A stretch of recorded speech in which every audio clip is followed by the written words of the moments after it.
This is Eric Tessmer, better known as Knuckle Binder, and you're listening to the Builder Sessions.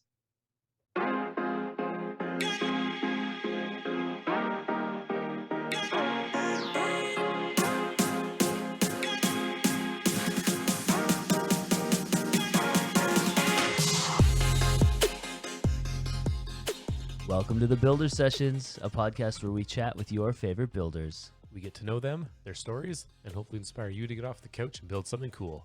I'm Hoff. And I'm Rosie, and on this episode we have Eric Tessmer from Knuckle Binder. We talk about, well, what don't we talk about? International harvester history, being resourceful, junkyard rebuilds. Hey Rosie, how about we just let this episode speak for itself? Please enjoy our interview with Eric.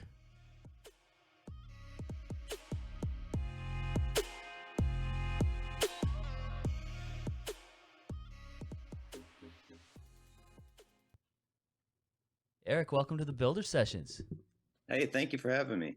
I've been for those. Well, let's do this first. For those of our listeners who kind of haven't heard of Knuckle Binder before, tell us who you are. A little about yourself. My name's what's that? A little bit about yourself. All right, my name's Eric Tessmer. I live just south of Austin, Texas, and I guess I'm a international harvester necromancer. I bring old trucks back from the dead. Okay, so I've been following you, and I mean, borderline bugging the shit out of you. Oh, hey, trust me, the messages I get, you are nowhere near okay, good. bugging me at all. So I have this. You gotta step it up a little bit. Yeah, challenge accepted. No, I have this 51 L130, and I was looking up. Because I knew these trucks are pretty, like in the grand scheme of trucks, they're pretty rare. And Yeah, they're fairly overlooked, I'd say. oh, maybe that's the better way to say it. And I don't know anything about them. We have this international dealer that has old internationalparts.com or whatever, and they have the weirdest stuff in stock for it. Like they have a windshield in stock and like brake shoes and some random. What? How do you have this in stock? Anyways, and I don't know any. Right. It was my uncle's truck, knew nothing, so I started following some Instagram accounts, and then I come across your account, and the stuff that you're doing with these trucks, like, I mean, I think the most, let's see here, the most, when I'm looking at your Instagram right now, and I'll link to it in the show notes, but the crown jewel, I guess, is that Coleman. Yeah, that's it's. The last two trucks that I rescued are, I mean, they're undeniable. I mean, they command the room. Yeah.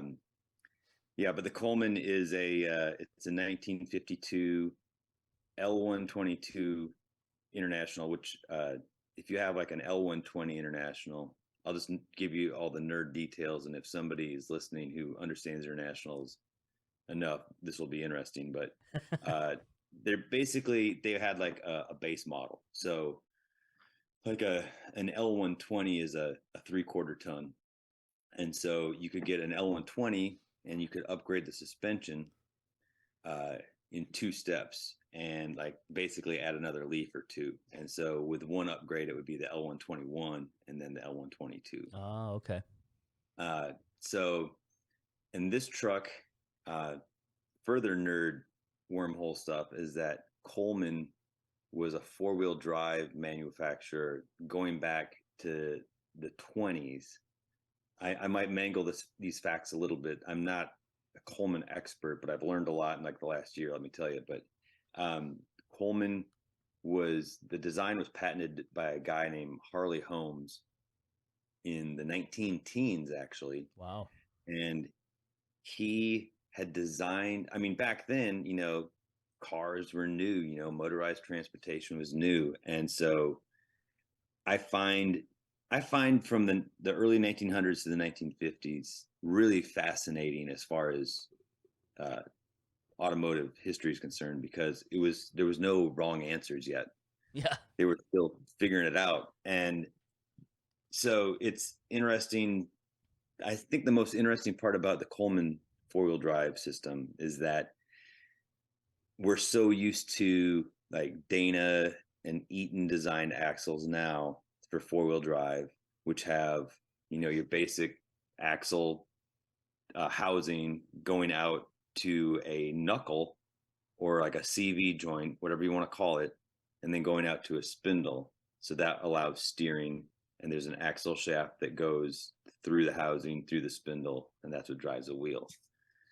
Harley Holmes, and the Coleman name comes in because the Coleman brothers bought the design from him, and they kept him on for the entirety of the company as their guru. But how Harley Holmes designed this thing is that it's hard to describe. I mean, not having one in front of me, and it's actually hard to describe it having one, because I've had a breakdown video on my YouTube of how it works, and people are still like, I still don't get it. I still don't get it. But basically what it is, if you can visualize it, is a solid axle shaft. There's no knuckle on the axle shaft, and it basically goes into a yoke connected to a ring on pins, and then there's 2 pins on the 90 degrees over, which connect to this giant hub. And so basically what it looks like is a giant gyroscope on the end of an axle shaft.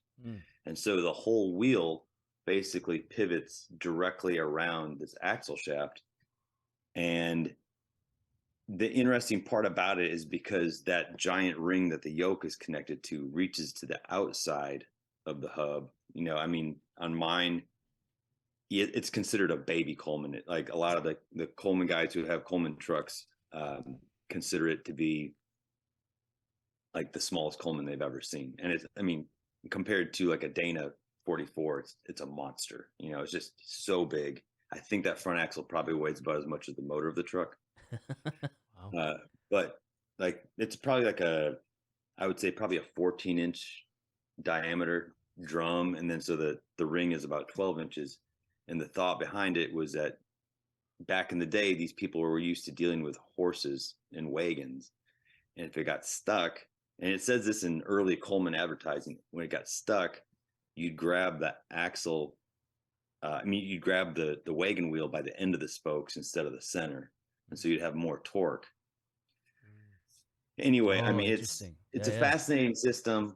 I can definitely get people to glaze over talking about it, because it's just so in depth. But fast forward to the 40s and the 50s, a lot of the truck manufacturers, all the truck manufacturers in World War II, had a front wheel drive axle that they had, had a company design. International had one designed by Eaton.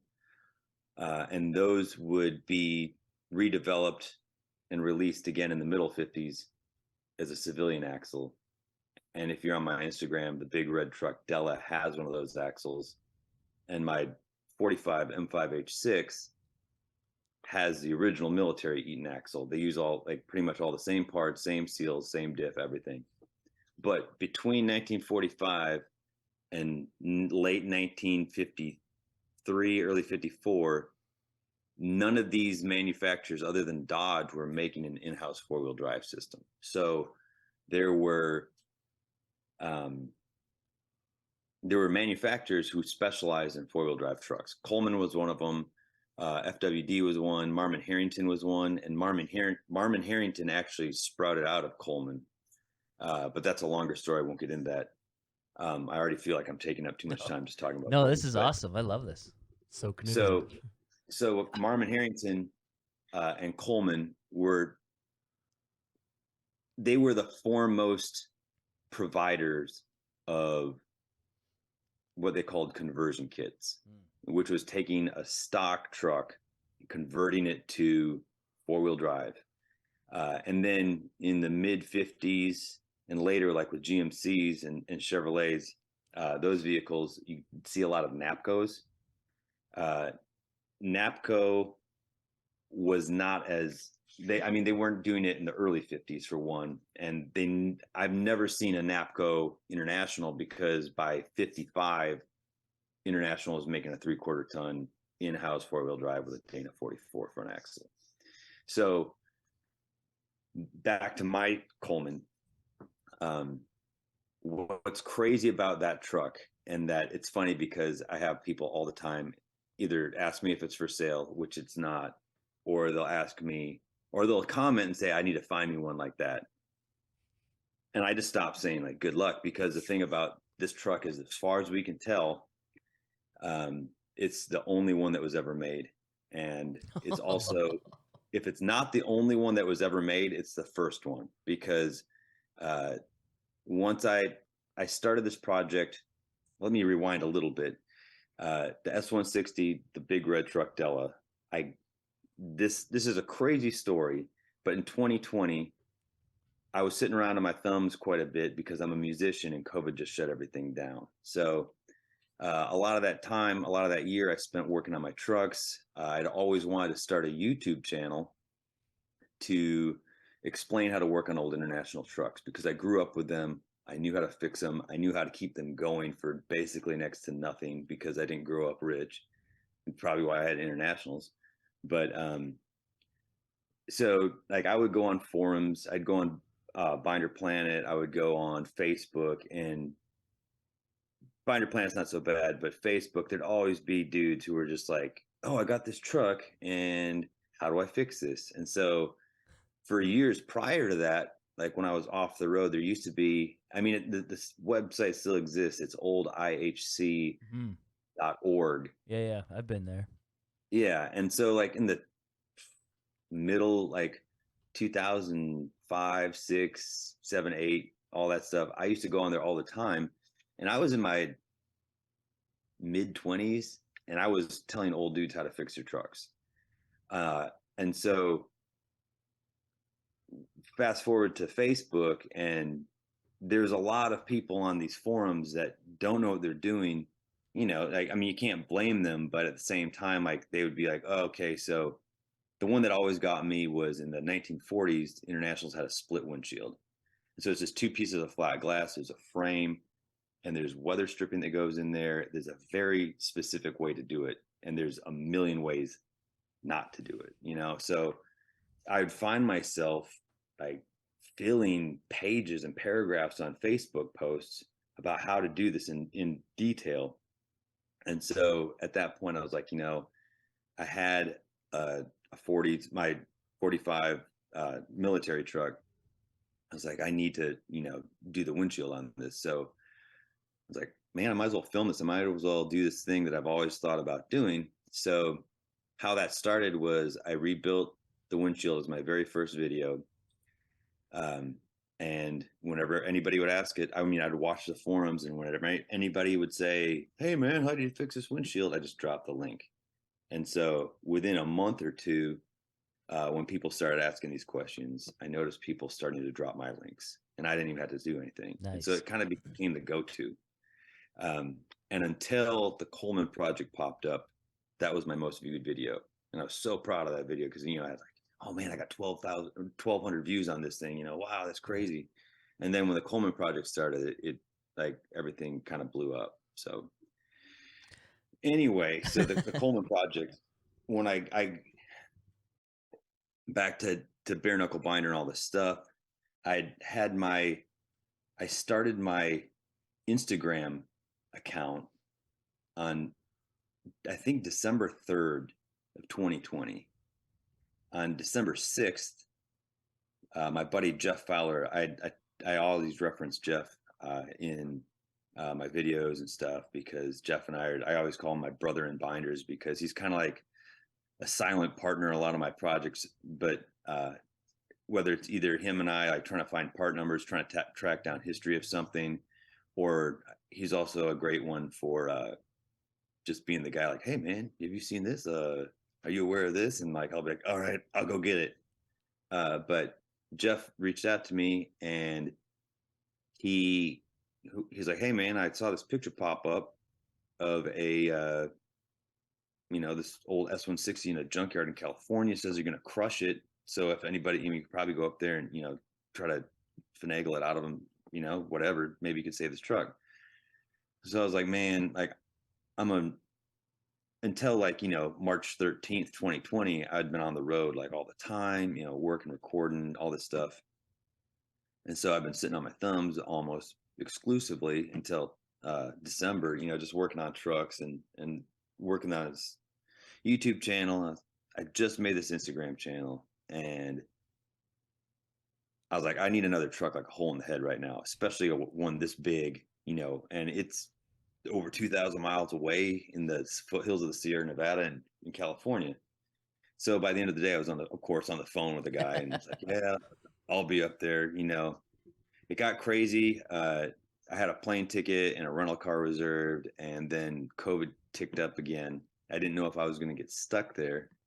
So I ended up taking my van, taking all the seats out of it, stuffing it full of tools, driving all the way up there, just deadheaded it. I think it was like a 28 or 30 hours.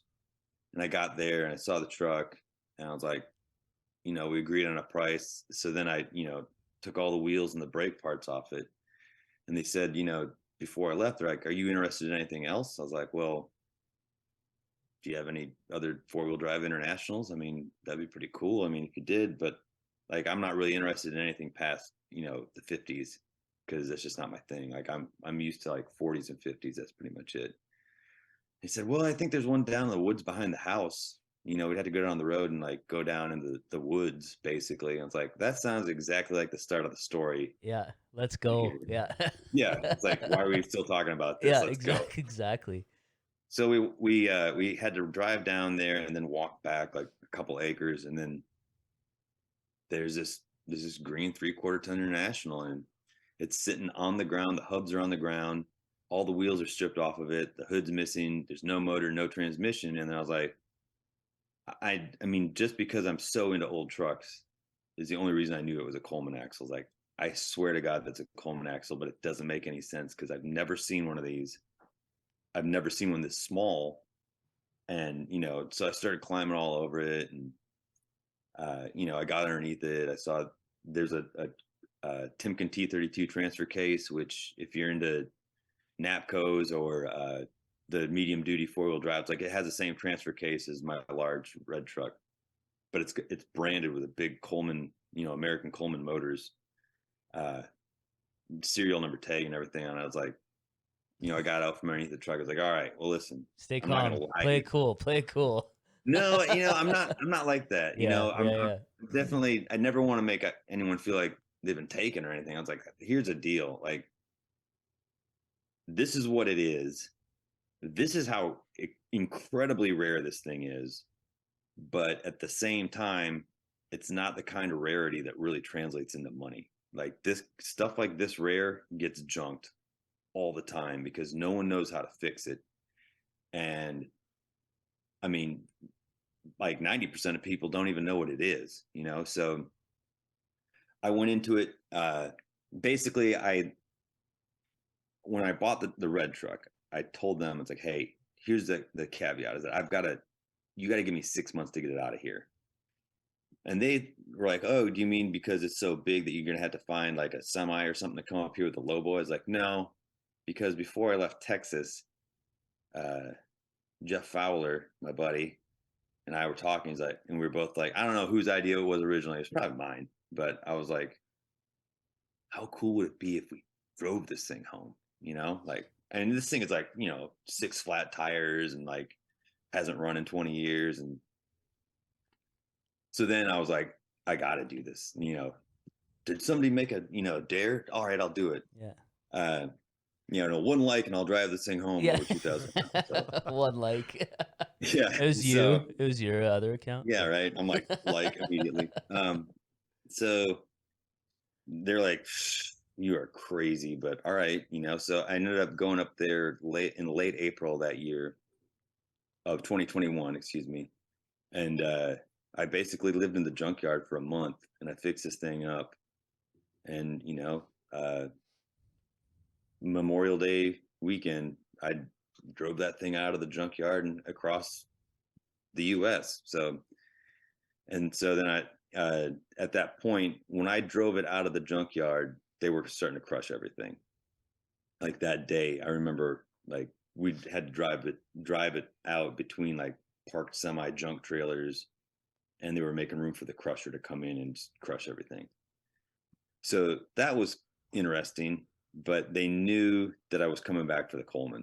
Like I And that's why if you see pictures of it on my Instagram, it has in junkyard marker on the door, do not crush or scrap.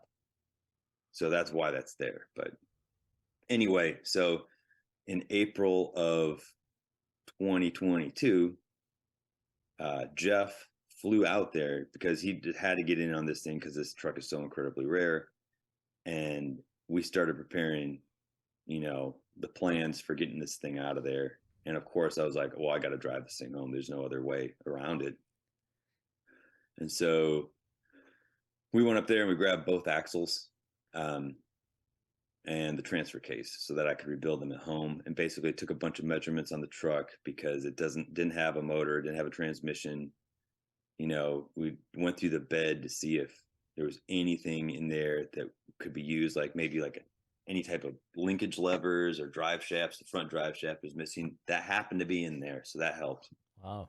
But yeah, I mean, it was crazy. And I brought the axle home, and now I guess back to this whole train of thought that I was starting with, that this is either the one of one or the first one. I cleaned this axle up completely, tore it down, had every piece of it sandblasted, and there are casting flaws that have been corrected by hand. This axle was never a production axle. A production casting would never have flown like this because it wouldn't have been feasible to make it like that and constantly having to correct everything in it, if that makes sense. Yeah, absolutely. So it was a prototype kind of.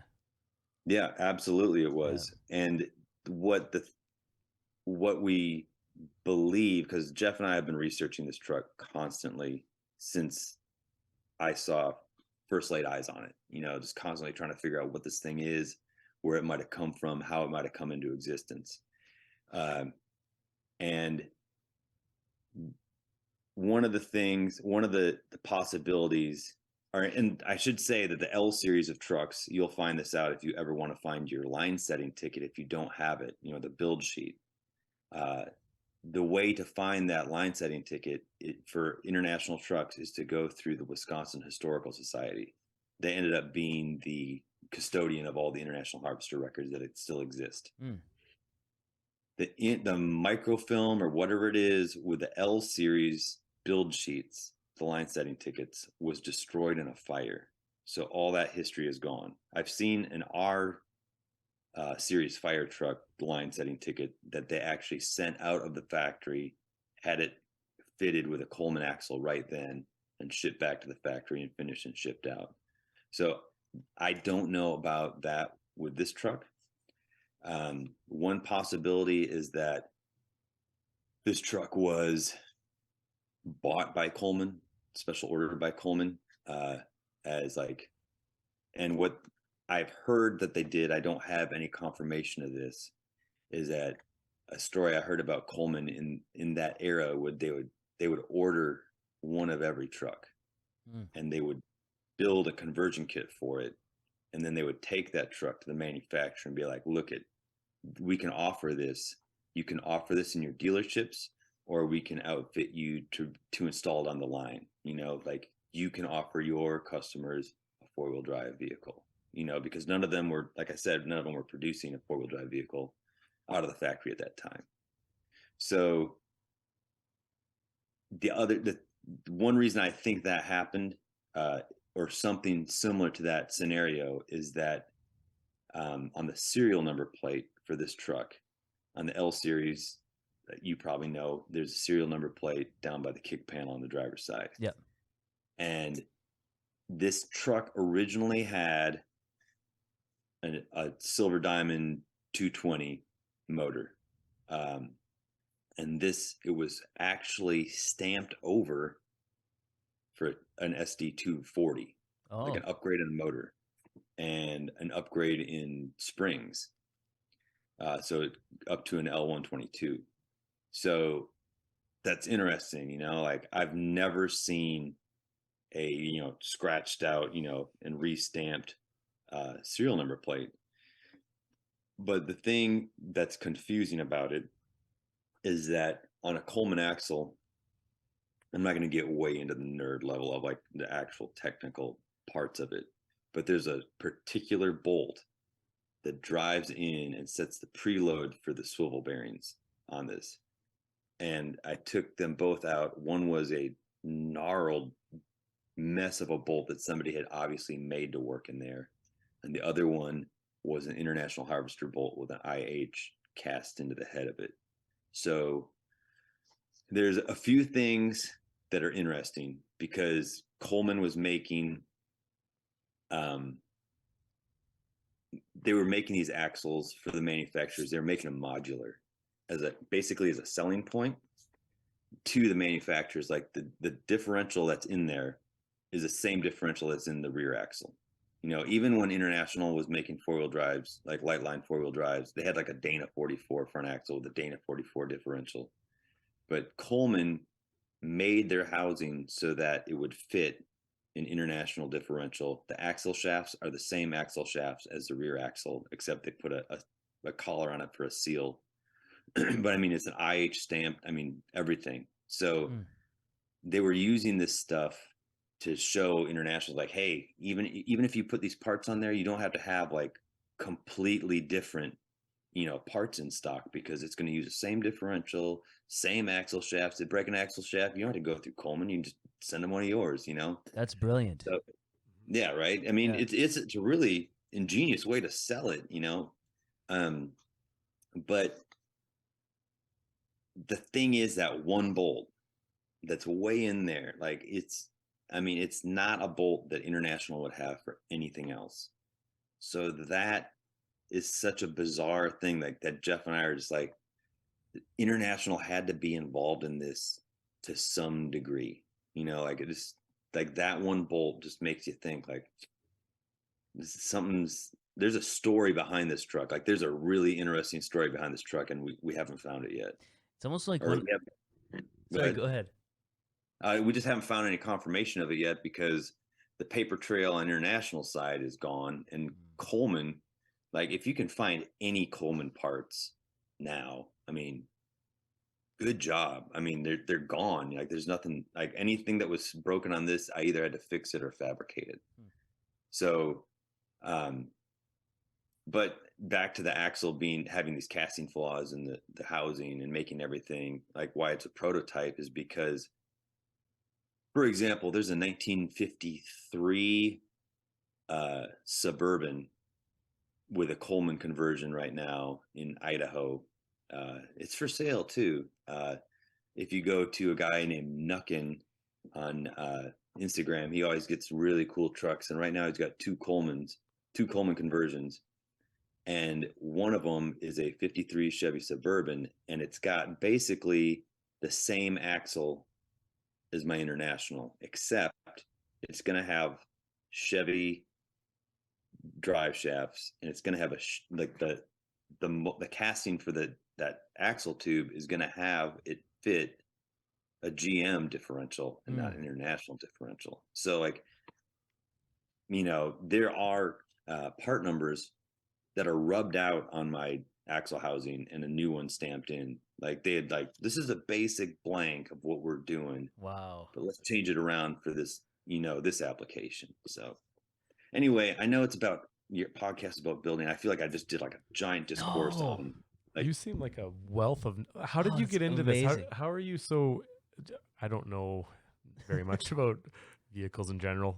Internationals, I know, with the farming community back in Southern Alberta a little bit, but how did you become so knowledgeable in this area? You like years, dates.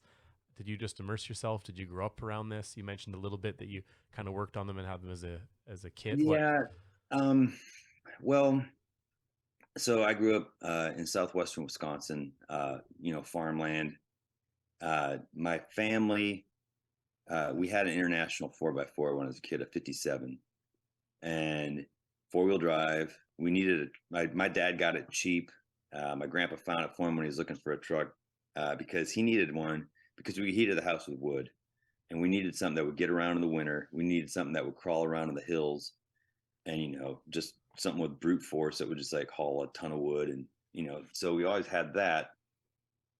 And then when I was 14, I was dirt biking around with my dad on some, like, about an hour from where I grew up from our house, and I happened upon my World War II International, like a giant 6x6, deuce and a half, and it was like a power wagon on steroids. It was just like I was just convinced it was the coolest truck. Windshield's all busted out. The cab's crumpled. Just like sunk in the ground. Looks like shit. And my dad's just like, God, this kid is going to be the death of me, because I instantly fell in love with it. It's like, I need this, and my dad's like, this is the last thing this kid needs. But I mean, I still have this truck to this day, and I worked on a dairy farm for like $2 an hour until I could afford to get this truck. And so, but this is all basically right when the internet was starting to be useful. And so I definitely was on forums and stuff, because I also had international tractors. Like I lived probably 10 miles out of town. Like I grew up outside of a town of 5,000, which was basically the biggest town in any direction for an hour and a half. And so, I mean, what I've heard about Alberta, it's pretty rural. Yeah. But so maybe you can relate, but like I would drive my tractor, my 1941 International, 10 miles to school for something to do. Yeah. Wow. So anyway, so once this has always been like a passion of mine since I was like a little kid. I was just obsessed with our International as a kid, and we had a 1960 parts truck, and I just thought they were the coolest thing. But at that time, it was so hard to find information on them. Like basically, everything pre-internet. And so I ended up moving to Austin, Texas as soon as I graduated high school, because I'm also a total nerd about guitar. Music's my thing. But trucks have always been like international trucks from that era have always been just there. I was like, and so I wasn't in Austin very long before I got a 49 International. I bought it from a guy in Nebraska. I went up and got it. And that was my daily driver until just a few years ago. So, and it's still in the garage right now. It just needs attention, but I've been driving the other trucks and haven't had time to tend to it. But I mean, just these trucks have just been like this anchor in my life that just like, I can do all this other stuff, but it always kind of comes back to them. So, and as far as your question about the wealth of knowledge, like I'm just kind of like that. Like if I get into something, like there's only two real things I'm really into, which is, playing guitar and old international trucks. And like I obsess about them, so once I realized that like pre-international boom in the last 5-6 years, internationals have become the cool thing. And before that, they were like the stepchildren, of history in trucks. But the people who knew about them were really into them. And so until a few years ago, I could get all kinds of international stuff dirt cheap on eBay, different things like that pop up, and, go to junk shops to get a sign or whatever. So it's been slowly amassing this collection of international stuff. But as much as I like, getting spare parts or like new old stock or whatever, the thing that I got into early on was the manuals. So I have a massive library of old International Harvester manuals about the trucks that I'm into. So, I mean, and Jeff is the same way. So that's why he and I relate to each other so much, is because none of it's like, guesswork. None of it's like, oh man, what you need to do is hit it with a hammer. It's like we have like the shop manuals, we have all the parts manuals, and all this different stuff, like random technical bulletins from International Harvester from random dates and stuff. So That's awesome. Yeah, just obsessed about the details. Oh, yeah. And just being, it's kind of just being a proper custodian, of like what you got. Taking care of it, making sure it doesn't go away. Yeah, I mean, this truck would have been in a junk heap. I mean, it would have been turned into Chinese pots and pans. And it's one of one. Like that's that's so cool.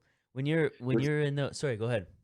Oh, I just say like, which is one interesting part of that was I was kind of determined since the onset of this project that if it's not one of one, if there is another one out there, that this would bring it out. this would bring another one out of the woodwork if it exists. So like, there's been so many people who have, reached out to me like, man, I had no idea what a Coleman even was. And now I do. And I think it's the coolest thing. I'd love to find one. I know they're super rare, but keep my eyes peeled. And the thing is, like, there are Coleman made their own trucks. They didn't just make conversion kits. Their main thing was their own trucks, which are absolute little pit bulls of trucks, just integrated steering and all kinds of stuff. They have trucks where both axles steer. Oh, wow. It's pretty wild, but and they even made race cars in like the 20s that had like these giant hubs on them and stuff. But it's just been interesting seeing people like really getting into Coleman's, like Knuckle, the guy on Instagram. I can't tell you, when he had this Suburban a few years ago, and he sold it, and the guy sold it to him back this year, or like just late last year, and he got it, and then he posted about it on Instagram, and then I've had probably about 150 people send me that post, even though this guy and I are friends. It's like, yes, I understand he has a truck.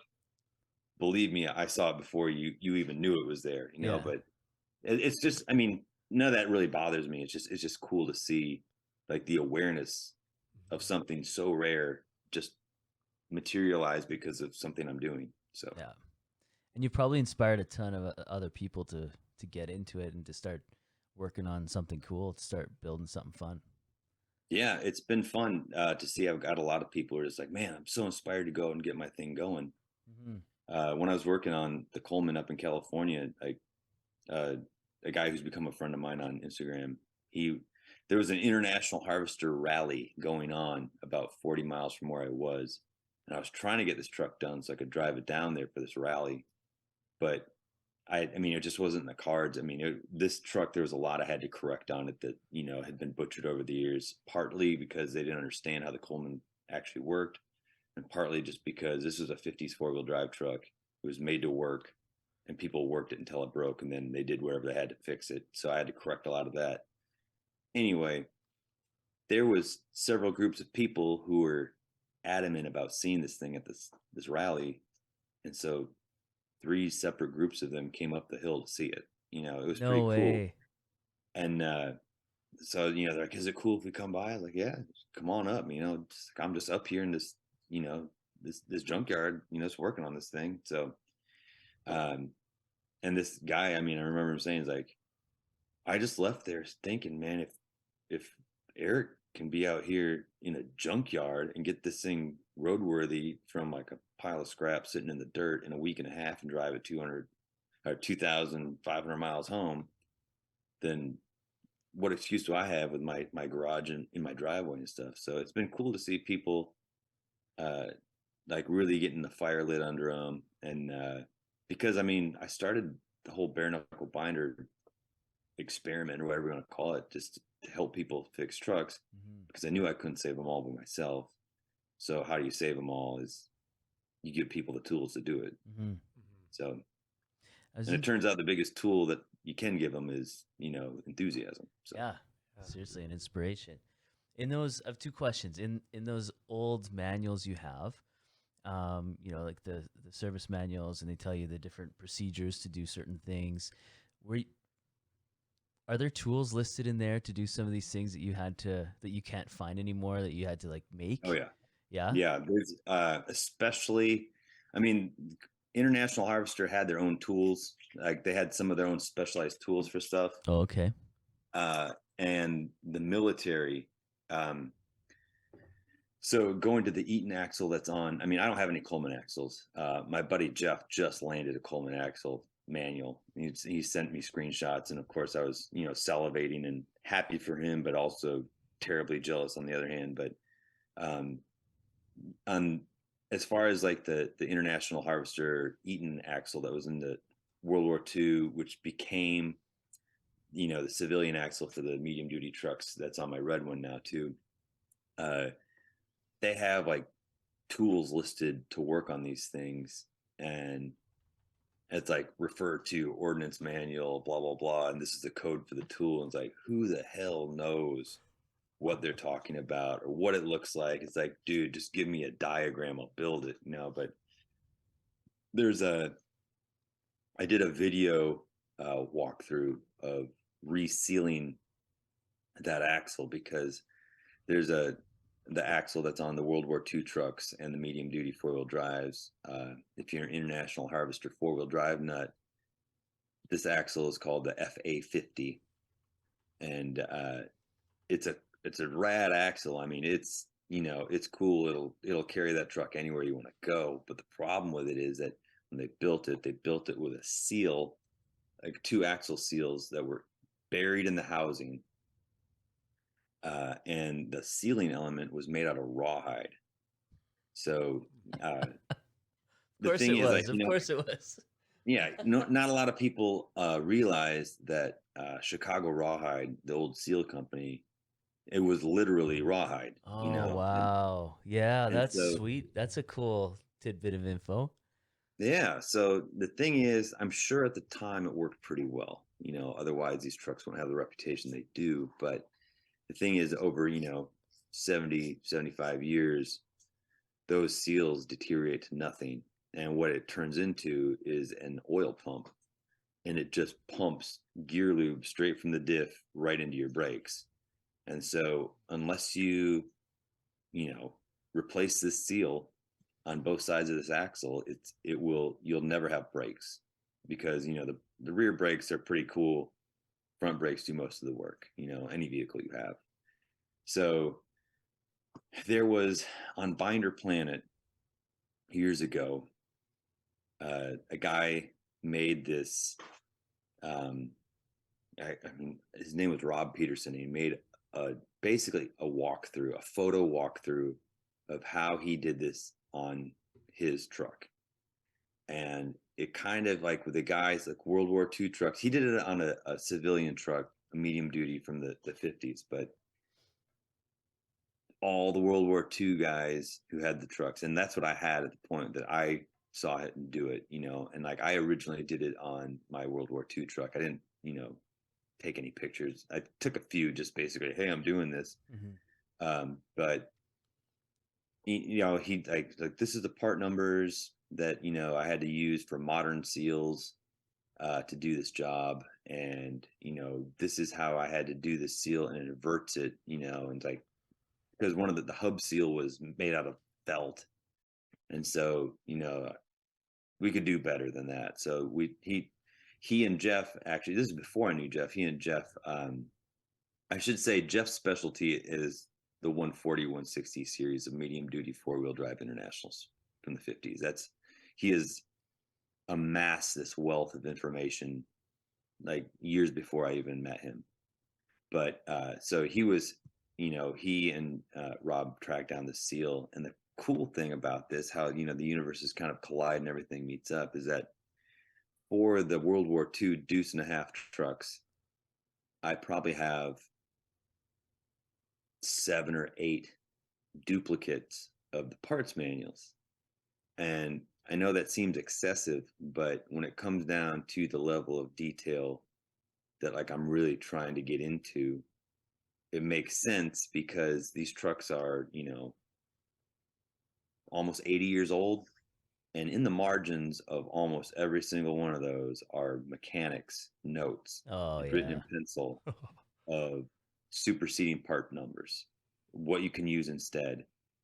And the really cool thing was this, the seal that they figured out to put inside the axle tube, Rob and Jeff, to put in the axle tube to seal the axle. The first problem, it's written in those notes and like in one of my books. And then the hub seal, I think that's written in one of their books. And it's funny too, because that hub seal was a felt seal, and it went on the spindle and sealed around on the hub that was spinning. I'm trying to remember this correctly.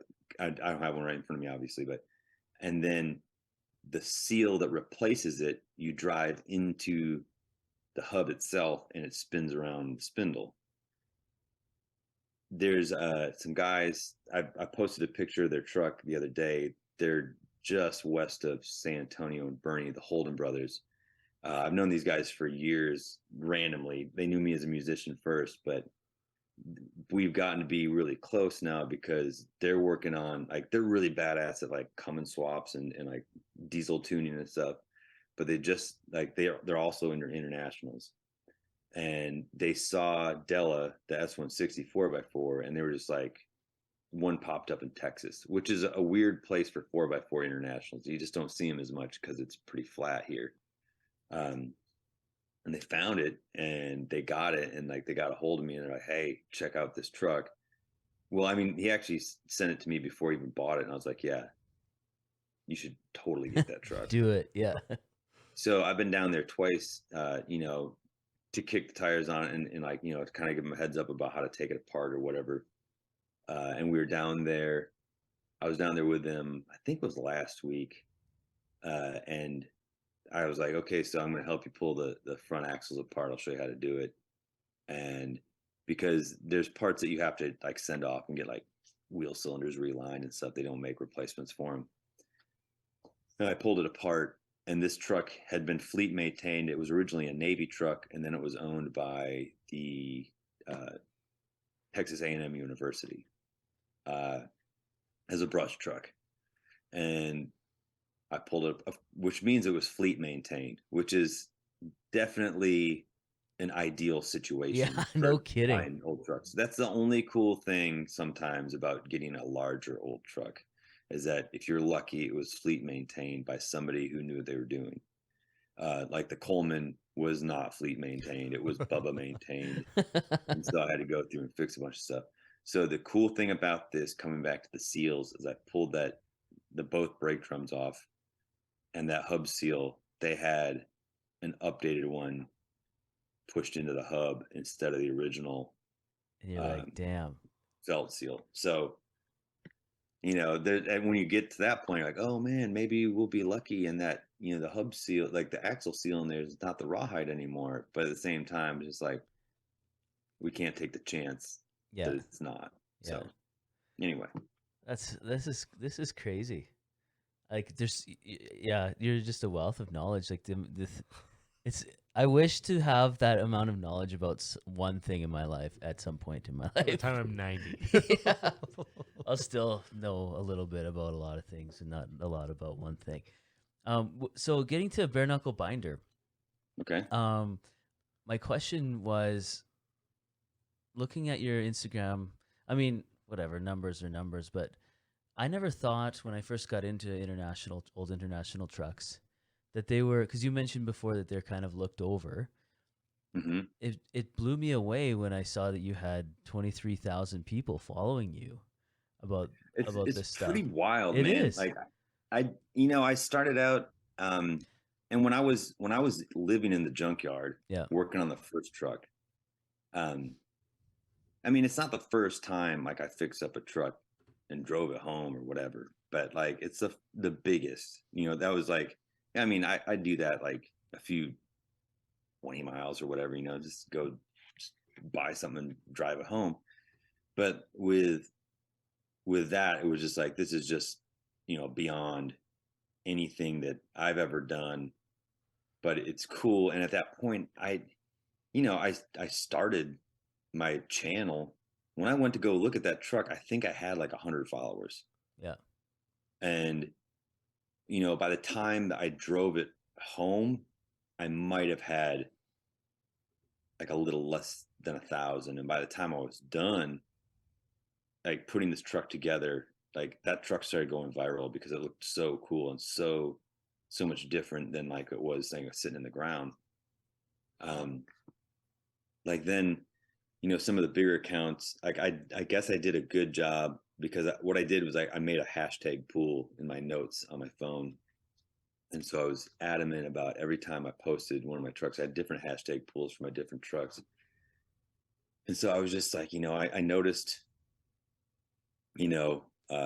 what hashtags were, getting the people wanted to see, who were searching those hashtags. And, I even had one guy tell me that I found you through this hashtag. It's like, damn, that's positive feedback, bro. Yeah, Thank you. That's valuable to seriously. know. Yeah. So that hashtag has always been in my pool.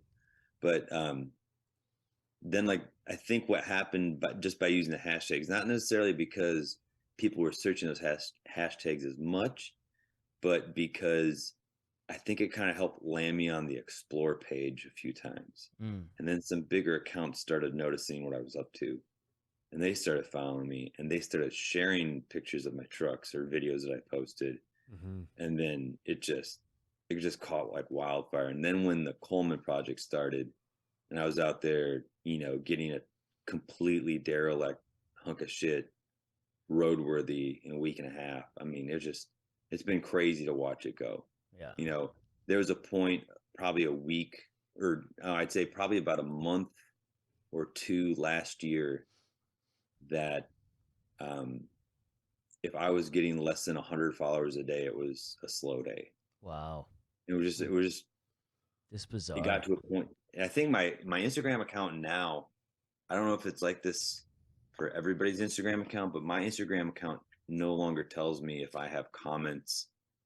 How you log in and it's like, oh, have the little like word bubble and then a man icon for followers and just hearts for likes. It just says you got notifications. There's stuff going on. So yeah, it's been pretty wild, man. It's just I've had to turn off Instagram notifications so that I can get stuff done during the day, because otherwise my phone would just be constantly lit up.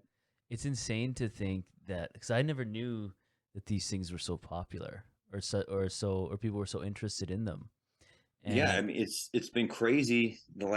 It's a double-edged sword, because for me, like I said, I worked in virtual anonymity for years on this stuff. And then what originally brought me out of the shadows to go, public and try to help people fix them in this show project I'm working on was the fact that I was trying to get people to fix them correctly. Yeah. Because there's a lot of stuff that, if you don't know what you're doing, you can break parts that are nearly impossible to find. Like if you don't know how to take, a brake drum off a tapered axle shaft, or you don't know how to, correctly redo a split windshield, like you can destroy parts that are going to cost you a king's ransom to find a replacement, if you can find it. And so it's been really like the double-edged sword is that like all these people are internationals now. And I was just like, the bear with his hand in the honeycomb for years, I felt like, because like I just got the stuff that I loved. I was like, I can't believe this stuff is so cool and no one cares about it. Yeah. I can get this stuff so cheap. And now it's like my parts have, gone up 10 times in price.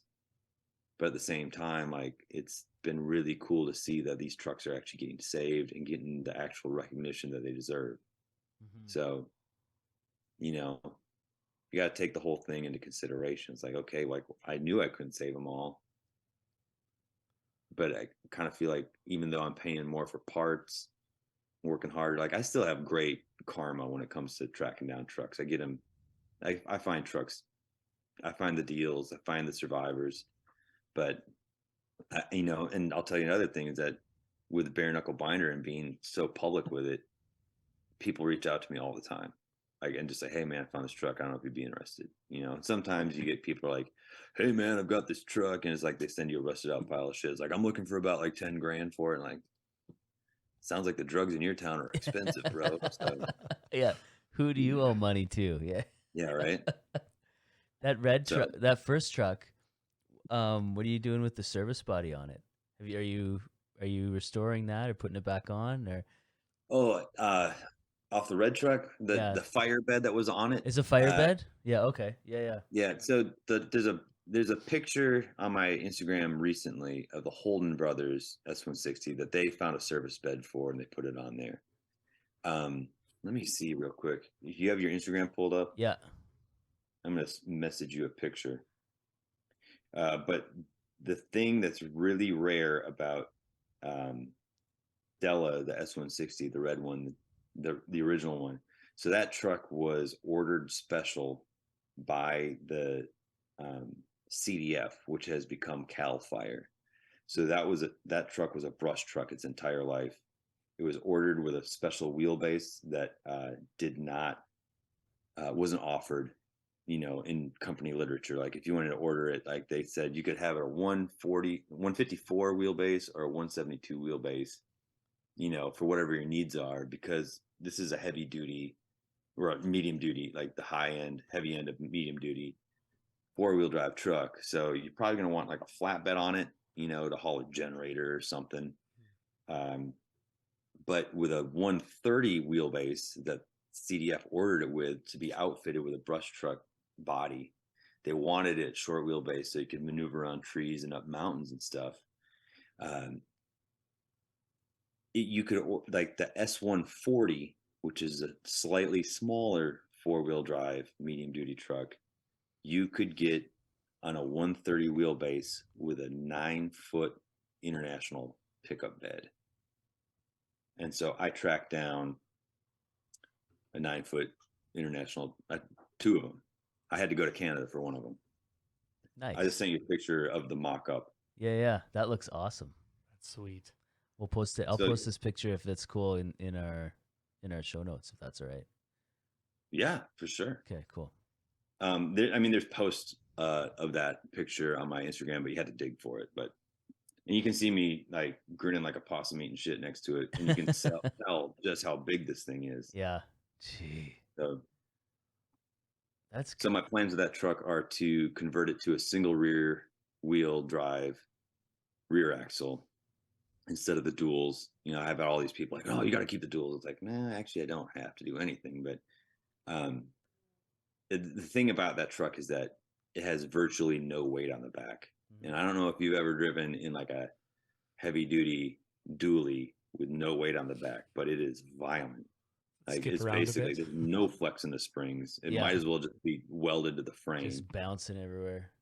Yeah. So the duals are part of that. Like, having dual tires, like there's no soaking up that shock with the tire end of it. But what I'm trying to do with it is just basically make a giant pickup truck. So we're going to get there. Yeah. And that all stems from a S140 4x4 that was listed on eBay in 2017 when I was super immersed in my music career. I was on the road. I didn't even know that it came up on eBay. I saw it later and I was like, that is my dream truck. That is it right there. That's everything I want. And so I don't know who got it. I've made posts about it. It hasn't come up. Like that's the one truck that I'd like consider selling some of these, to get if I had to. But I did realize with all the people who reach out to me through Bare Knuckle Binder, like someday through this thing that I started, I'm going to find that truck. So we'll see. I love it. Yeah, that box that's a 9-foot? No, that's a 9-footer. Yeah. Yeah, that's the same one. There's a 9-footers, like the international pickup beds. They're pretty rare compared to the other ones. You have one. Yeah, I have a 9-footer. Yeah.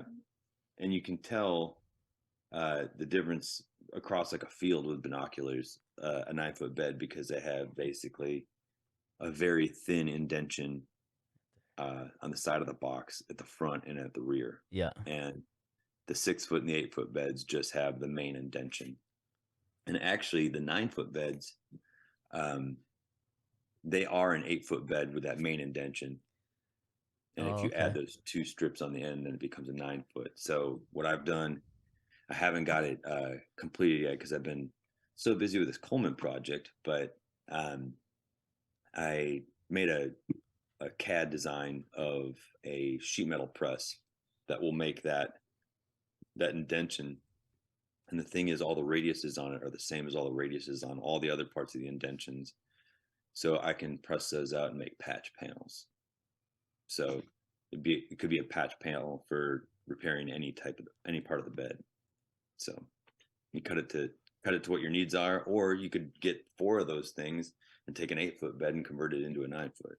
So how do you Nerd City? You're talking about fabricating. Where did you learn like the fabrication side? Just learning, taught myself as I went. Really? As the need arises, man. Like there's a Teddy Roosevelt quote that I like to think of where it's like, if anybody asks you if you can do a job, say yes, and then like work your ass off to figure out how to do the job. And that's kind of how it works. Just not necessarily fake it till you make it, but like get in there and like learn how to do it. Just learn the right way. Like if you don't know how to do it, find a shop manual. If not, if you don't have a shop manual, if you can't find anybody to tell you how to do it. I mean, with like fabrication, like we've all got YouTube. Like you can learn how to weld sheet metal. You can learn how to press sheet metal. You can figure it out. I mean, there's free CAD programs that, if you really want to know how to do it, you can teach yourself how to do that. My first CAD design was actually the axle spacers for the S160 to convert it to a single rear wheel drive, because you have to space the rear axles out a little bit. Now on the S160, or on the S140, like the pickup design, like the single rear wheel, they offered an axle spacer that went in there, just spaced it out a little bit. But those are hen's teeth. Yeah. Good luck. Like you can't find them, and there was actually a truck that went to scrap last year in Boston, and Jeff reached out to me and he's like, "Hey man, this I just found out about this truck's going to scrap." And like I was on the phone with the scrap yard and stuff. It's like, man, whatever I have to do to get this truck, like not like the whole truck. I don't need the whole truck, but tell me what the scrap value is of like the rear axle, and I'll triple it, to save it. I've got a buddy who can come pick it up who lives in Boston, like nothing. I mean, I caught a secretary who had a bad morning or something, and she's like, "Nah, it's already gone." So bummer. But anyway, my first CAD thing was some axle spacers, and they're actually pretty cool. They're made out of billet aluminum that a buddy in Canada like helped me find a guy to make them. And I mean, I hope they'll work. I haven't got them on there yet, but I mean, that's my first draft at CAD, and then my second one was actually housings for guitar pedals that I wanted to build. That's a whole other building thing that we can get into. You can call me back next week. I can tell you about building fuzz pedals and wah pedals. But it sounds awesome, actually. I mean, just nerd city. But no matter what it is, it's about like, the little details and stuff, what makes stuff cool. Yeah. And I guess working with these older era of trucks that you can't find parts, it almost forces you to get creative and forces you to learn how to do something to manufacture or fix something. And I think sometimes when you're forced to learn how to do something because there's nothing else out there, it's a steep learning curve, but it's good. Mm-hmm. I'll tell you, with going out, like let's say into a junkyard for one, and working on this stuff, and at that where I was, like, you're up a mountain, you're in the foothills of a mountain, and like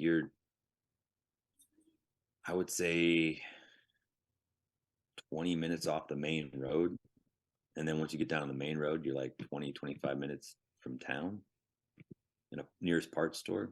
So there's definitely situations like that, where you're just, hey man, I got to be my own hero now. It's like, I got to figure this out because no one else is going to be here to figure it out for me.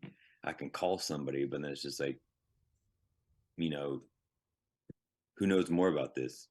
Like I'd have to describe an entire situation to somebody, and by the end of it, I'd just be like, never mind, I know more about this than you do because I'm the one here working on it, and just like, it's, the funny thing is, like, with my dad, I look back when I was a kid and, he didn't have shop manuals or stuff. Like he had my grandpa he could talk to about, to say, hey, I'm working on this truck, but I don't know how this thing goes together, or you got any tips on this? But like at the same time, like it's not like now you got cell phones, you just call somebody up. Mm-hmm. It's like you have to make a long distance call to grandpa, and maybe he's out in the wood shop or or whatever. But like, what I think really the thing that really struck me about when I think back to that is that, you know, southwestern Wisconsin winters, and my dad's out there. This is before he ever had built a workshop, and he's out there in like 30 degrees below zero, you know, Fahrenheit. I don't know, you know, you're probably talking Celsius up there, but like, I don't even know and what he, that Damn is. like cold. just out there, like, what's that? Damn cold. Yeah. Yeah, it's like your boogers are freezing. Yeah. You know, it's like this dude was doing it because he had to, you know, and so, and I'm like out in a junkyard. I'm like, I'm just some dipshit with a harebrained idea to drive this thing across the country. I'm doing this to myself. Like, I have no excuse to shut up and get it done. Yeah. So I've got a Yeah. question for you for the junkyard. What did you take up there for tools? Like, that's got to be a bit of a mind, Lot. like All of them. Yeah. yeah, I was about to say in the all tour of them, band. man. Is this like a tour bus? Are we talking a big like diesel pusher? No, this is like a 15-passenger Dodge van. Okay. So with the wheels and stuff going back up there and the tools that I had with me, like I had you know, like when you go to like maybe a parts store or like any type of retail store, and they have like smaller items in bins, and they have, I don't know if it's the same can, but they got a flat top like plastic totes. Yeah. I had a bunch of those full of like organized into different, like, you know, these are all brake parts, you know, brake tools, brake parts, anything pertaining to this truck, anything that could possibly be helpful in this truck, you know, and then like electrical, you know. And it's funny because this ended up being a costly thing in a good way, but around the time that I did the red one, the first one up there, my dad, you know, he was like, I remember him talking to me on the phone when I was getting ready to go up there, and he's like, you know, my parents are both on the line, you know, they're older, and you know, when I call them up, they're like, they both get on the line or they put on a speaker, and I can't hear either of them, but you know how that is. But anyway, my dad's like, you need a chase vehicle, you know, you need to do this, you need to. And so I was like, oh yeah, well, sounds like you're volunteering. And my mom's like, well, it sounds like you're volunteering, you know. And I was like, Dad, it would be a lot of fun. That's you know, cool. You could come drive the van home behind me. It's like we could see some stuff. And so, honest to God, that dude came up, and it was funny too because, you know, he likes to at least put on airs that he's a curmudgeon, you know, but sometimes I'll get into something that he just can't deny. It's just super cool. And like, you know, he's like, oh, you don't need like this truck. You don't need that truck, you know. He's like, it's all old junk. You're going to have to work on it all the time. Yeah. Yeah, but I like it, you know. So he, I remember him getting to the junkyard. He flew into Reno, and I went and picked him up, and we went up to the junkyard, and he saw this truck and stood next to it. And I told him on the phone, I was like, dude, you have to come and see this truck. Like, you cannot experience this truck through pictures. It's just, I mean, that red truck, the Coleman is super cool, but there's nothing that makes an entrance like that truck at like a car show or a meetup or something like that. Comes in the parking lot, you know, everyone's just like, you know, look busy, you know. Yeah. But he saw it, and he stood next to it, and he just got giddy, and he was like, take a picture of me next to it, send it to your mother, you know. It was pretty cool. And so it turned into like a really cool father-son project because he came in the last couple days when I was just buttoning stuff up and getting ready to go. So he didn't have to go through the weeks of suffering up there with me. But also, you could just tell him this is his fault. Yeah, totally. 100%. Like, I don't know why he doesn't understand that, you know. Yeah. This is I'm the result of nurture. This is exactly your fault. So you should exactly. Well, you know, like I was telling him, I was like, you know, the funny thing is, like, so our international one as a kid, we just called it the binder at that point. And if you don't know, like, the connection, your listeners don't know the connection between Old Internationals and the term binder, is because International Harvester started out as a farm machinery company, and their two main offerings in the early days were wheat threshers and corn binders. So the trucks, you know, Ford, GM, Dodge, they were auto manufacturers, whereas International was a farm manufacturer. So they were all nicknamed corn binders, shortened it down to binders. So Love it. anyway, the binder, when I was a kid, the 4-wheel drive, I told him that Della looks almost, like the cab and everything looks very similar to our International when I was a kid. And the thing is that proportionately in size, I'm basically the same size compared to that truck now as I was to our International when I was a kid. So even though it's like twice, 3 times as big. I love that. So And even just in the L series, as I got and I was like, oh, it's an International. Like this was a family truck. My uncle owned the farm, and it was one of those that's cool. cool. It was a super cool story, right? My uncle owned our family farm, and then he passed away, and they sold the farm. And I was like, I'm looking for a project, and I got a hold of the guy who bought the farm, and he sent me a photo of it. Those ones I sent you they were in the snow. Yeah. And I was like, and I kind of played the family card a little bit. Yeah. And I was like, so, it's my uncle's truck. Like, I like to keep it in the family. You looking to get rid of it? And he's like, you come down, you can have it. And I couldn't say no. And at first I was like, and that's got the dump bed, right? yeah, Oh, it's got the dump so bed. cool, man. And the styling though of the front, it's just like the same era Fords. Like they were all kind of similar how they come across and down, Yeah. like just the fenders and the front end. But there's so many cool things I've noticed in the short time I've had this thing. There's so many really cool, really simple things in them that make sense, but are also super cool. Like how the hood's open. Let's say the hood opens to the left and to the right. You can just flip those 2 levers off and lift it off. There's no unbolting. The ease of repair in the field, like how you can take the rear axles out. You just take those bolts out of the back and slide the axle out without even taking the big tire off. Like that's crazy. And some of the stuff, it's like, this makes so much sense, and it's so simple. And a lot of these, and even the design, you could see that 50s era truck design, like the Fords and the Chevys of that time had those wide front fenders. And I don't know, I'm more and more I have it, the more I'm like fall in love with this thing. It's so cool. And just the character of it. And you mentioned earlier how the guy you had to do some pretty much repairs of field repairs. Some of the stuff that you've seen in there, and that is the exact same thing with this. And they took the tailgate and they put like a grain, because it's got the dump bed, and they put like a grain dump on the it. grain door.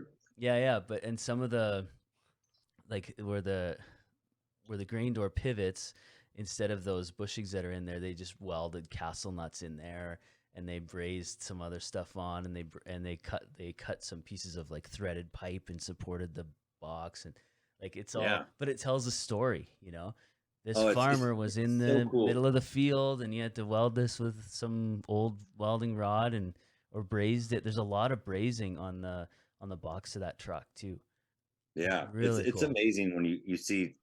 I mean, it's amazing sometimes how bad and butchered some of these farmer fixes are, and then sometimes it's like there was an artist fixing this thing, like somebody who was like learned welding from a master fixed this thing, and then it's also interesting when you get one of those old, like my 49 that I got like in basically my early 20s. I got it in Nebraska, and it had a grain bed extension, an aftermarket grain bed extension that just fits right into the bed. It's super cool. It's a pain in the ass to have it in there driving around in the city, because like you just no visibility, it's like, and it doesn't really serve any purpose. But like I just can't get rid of it because I'm just like it's not in the truck right now. But I mean, like I have it like in storage, but it's just like one of those things that's so cool. It's like if I went and scrapped it, like, first off, you get nothing for it because it's pretty light. Like my wife and I can pick it up between the two of us. But I mean, where are you going to find another one of those? Like, what part of history is this? And like, at what point is it okay to get rid of something like that? I don't know. Like, it's history. I'm going to have it like you forever, said. I know, but probably an internal battle with a lot of those projects, right? It is, man. There's some stuff also. I mean, with something like that, like that truck is named Olive, and that's just a it's my only international that isn't a 4-wheel drive, but it's like one of the most important ones I have because like my wife and I, that's the truck we dated in. It was like the getaway vehicle at our wedding. I mean, it's just I've had it for years, and like everyone in the Austin, like especially the Austin music scene, knows that truck because like I would just pull up to gigs with all my gear in the back of it. You know, That's so It's cool. wicked. just I've been and the thing is like the thing about it is that it's not like it doesn't have like a small block Chevy motor in it. You know, it's not hot rodded. If you really push it, you can hit 65 in it. You know, the only thing that's not original about this thing is that I put a Ford 9-inch rear axle in it that fit perfectly in there with the same lug pattern, and so you're not just going 50 miles an hour with the motor screaming, burning up your gas. But I mean, it's got the original flathead 6 in it. It still runs on 6 volts. You know, I mean, it's just like when I the first couple of years I had it, like I had a few people around Texas who were restoring trucks like it travel all the way to Austin to see how stuff went together for trucks that they had taken apart years ago and were putting back together. This truck was so original. I That's just, cool. it's cool. I don't know. I mean, it's like the history of this stuff is just fascinating to me. Like, where did this truck go? Like, I got it in Nebraska, but it has a decal for an old, decades gone Colorado campsite. Jeez. And the Colorado campsite was on Highway 50. And it all comes together because the 2 trucks that I've driven home from Northern California, I dipped down to Reno and I got on Highway 50, which is, if you're familiar with it, Highway 50 is called America's loneliest road because it goes through hundreds of miles of absolutely nothing through Nevada and then into Utah, and then it goes like over Monarch Pass in Colorado, and actually that road goes all the way, I think, to Baltimore. But the cool thing about that road is that in the western United States, it's just one of the most jaw-droppingly beautiful roads. And so it's like it ties all up together with my 2 rescues from California. Yeah.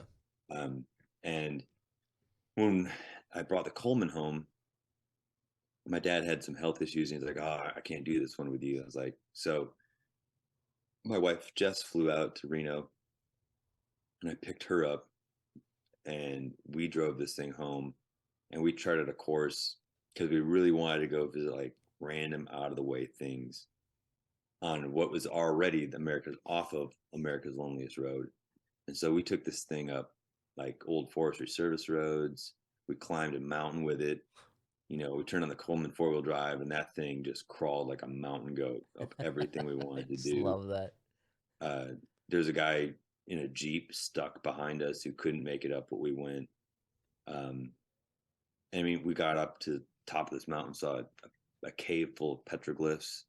You know, it'd be bizarre stuff, and then coming down the other side and like being out in the middle of absolutely nowhere and see a giant, you know, herd, if that's a word, herd of wild horses running around. I mean, just who gets to see this, you know? And just so, and that said, not my next project, but one of my upcoming projects. There's talking about the medium duty 4-wheel drives international.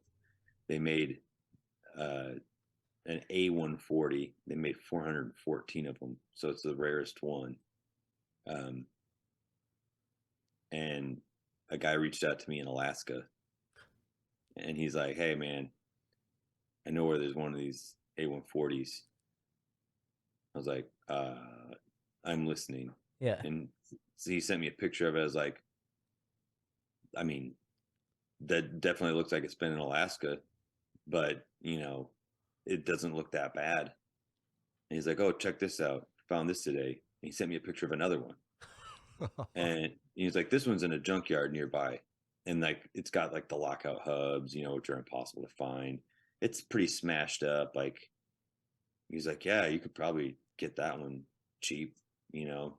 And just part it out, and like the other one's got a flatbed. Right now it's got like a 50-foot gin pole sticking off the front of it. I'd had to cut all that off, but where it's at in Alaska is off the highway system. And I was like, well, that's no big deal. It's 4-wheel drive, so I can go anywhere. He's like, no, you don't understand. I mean, it's off the highway system. Why don't you go try to get a Google Maps, and tell you how to get it. And like, it's like, there's no route to this place exists. So what I'm going to have to do is I'm going to have to part out the other one, pull the axles off, but any like, bits of it that are model specific and valuable to my cause, before, it gets crushed or whatever, its fate ends up being like, stuff in Alaska doesn't get crushed too much from what I've seen. But, get the parts off of it, strap them onto the flatbed that's on this other one. And then I've got to pack that one onto a barge and barge it to Seattle and have it running reliably enough to drive it through metropolitan Seattle from the docks into inland, and then drive it all the way home to Texas from there. So, or what you could do? You could drive through Canada. Well, see, that's what I wanted to do. See, that was my first plan. I was and like, you can come meet down here, and then we could get my L130 running, and then we could go on a trip down the Oregon coast. That would be mega rad. That would be so rad. Here's the thing: it's like that's what I originally wanted to do. Because trust me, it would be cheaper. But you have a criminal record or something, don't you? No.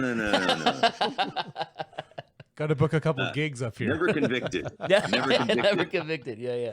But no, it's the problem is it's off the highway system, so there's no road that connects to Canada.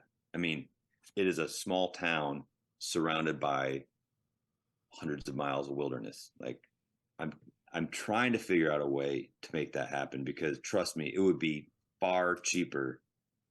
I've got quotes from the barges. It would be far cheaper to drive it through Canada. It would be way cooler. I'm not really sure what would be a cooler story in the end. Like, I had to put this goddamn boat. That's true. That's true. But then, so in Lethbridge, there's that international old truck international, like this where we're at, and then but the owner of that has that museum. I know, and it's full of stuff. There's actually an A140 in Canada, just across the line from. I have relatives who live in Great Falls, Montana. Yep. And there's a truck that's, I think it's just about an hour over the border. There's an A140. That's and right. The guy actually reached out to me and he was like, "Hey man, I got this A140." I'm like, that's probably close to us. That's really close to us. We're on the other. We're on the. Do you know where this guy lives? We're an hour north of the. Yeah. Let me pull up my bare knuckle binder. Could you imagine? I'll just go and snag it for you. It's George. Yeah, it's George. Yeah, that's so funny. We're gonna try to get George on the show too. Kirkham or yeah, Kirkham. That'd be cool. Absolutely. Let me see here. While you're looking this up, I just want to say this has been a really I don't know. I just love there's just passion. Well, no, it's not, because you can tell that's what this show's all about, is passion, and like passionate about what you're passionate about, and you're building these things, and just the things like, oh, this is a prototype front axle, and the having the history and the information on top of building. I'm mind blown from that. I love to build and could kind of care less about some of that stuff, but I think when you immerse yourself into that, and depending on the builds, I'm more woodworking, but to have that history and the information, and just knowing the stuff, I'm just like, holy crap. And that's where Corey can come in with my 130, is that there's the wood bed and the wood sides and stuff. We want to do something cool with that stuff too. But oh yeah, having like wooden racks on an old pickup. That's and all right. So this truck, apparently, I don't know if he still got it, but he's in Calmar, Alberta. Calmar. Calmar. But the thing is, like, I remember him posting this on one of the Facebook pages. I mean, this truck looks worth going there for. Like, it's got like a like a dump truck bed on it, like, and I just run it to the nearest scrapyard and have them lift that right off. Yeah. So Like, it's south of gas money. Edmonton. It's south of It's not an hour from the border. That's like 5 hours from the border. Is it really? Yeah. Okay. Edmonton's Still like about- northern, but still, it's there. See, I live in Texas, so it's No. just like nothing seems Well, that far. and see, I'm driving to Edmonton in February to do my welding ticket stuff. I could maybe do a detour.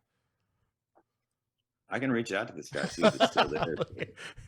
You're gonna Hey. have 3 A140s here. Just- soon. It's just doing these side jobs. How did you here. acquire these? Well, one was on a barge. Yeah. That I had to send Well, to I'll Seattle. tell you that Some the one random thing, though, assholes on a podcast told us about this other one. you know, from what I hear though, is that buying a vintage vehicle in Canada and getting it across the border to the U.S., it might be easier to run one from Alaska. Really? Like I've heard some horror stories about it. Like, Mm. Yeah. not that I, clearly I'm not really concerned too much about a challenge, but red tape is far less of a fun challenge, Yeah, if you're going through, you already own the truck. You're just driving it through the country. It's a lot easier. Yeah, If you one get it thing running and insure it though, and drive it across, I mean that's There we go. well, the other thing Roadworthy. is that I could get a bill of sale or, the title or whatever, and go to the Texas DMV and get it registered, tie a vintage plate to it. There you go, Just and tow buy it a bill of across. plate. No, just drive it across. Just drive Like, it oh, this is my across. truck, run the registration, Yeah. Yeah. I mean, I probably shouldn't admit to this on something public. You can edit it out if you want, but I mean, with both the red truck and the Coleman, in California, you get a moving permit. For 24 hours, you can drive this thing anywhere because you have to get it. This is for old vehicles that are out of the system that don't have titles. They give you a moving permit. You tape it to the window, you drive it, and you get it weighed, and then you drive it to the DMV for a VIN verification. They call it inspection, and then you are to drive it back to where it came from.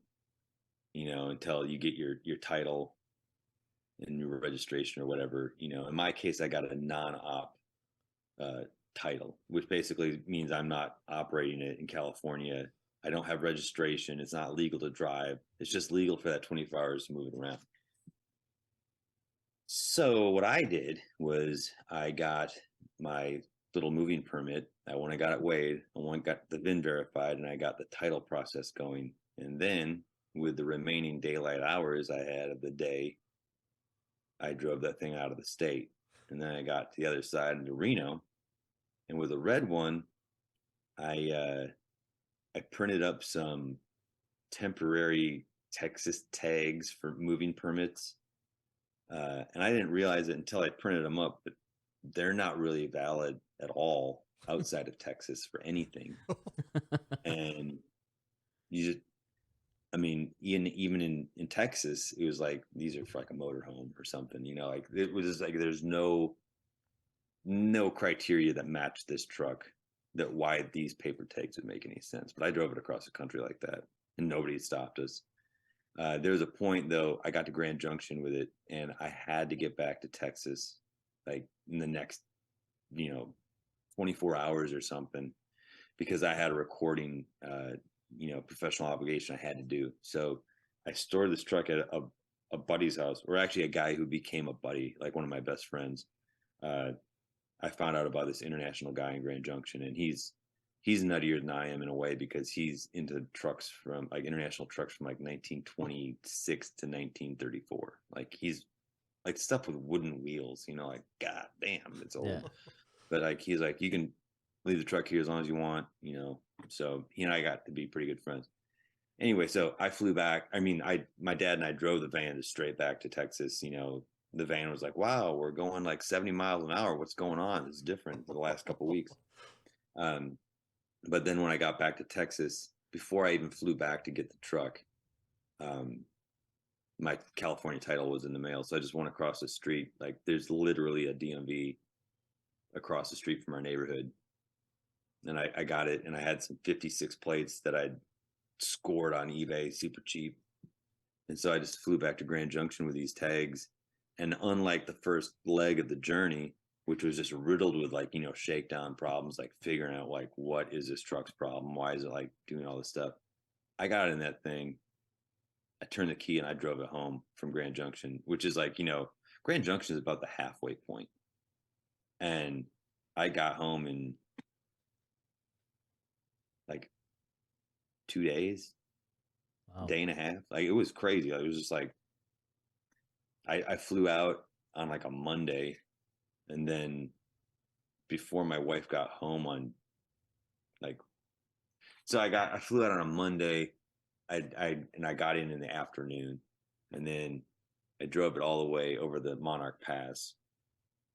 And by the end of the next day, I made it to Amarillo. And by the next day, I was home before my wife got home from work. Which, I mean, it was crazy. Like, wow, that was wild. You're home already? Zero problems.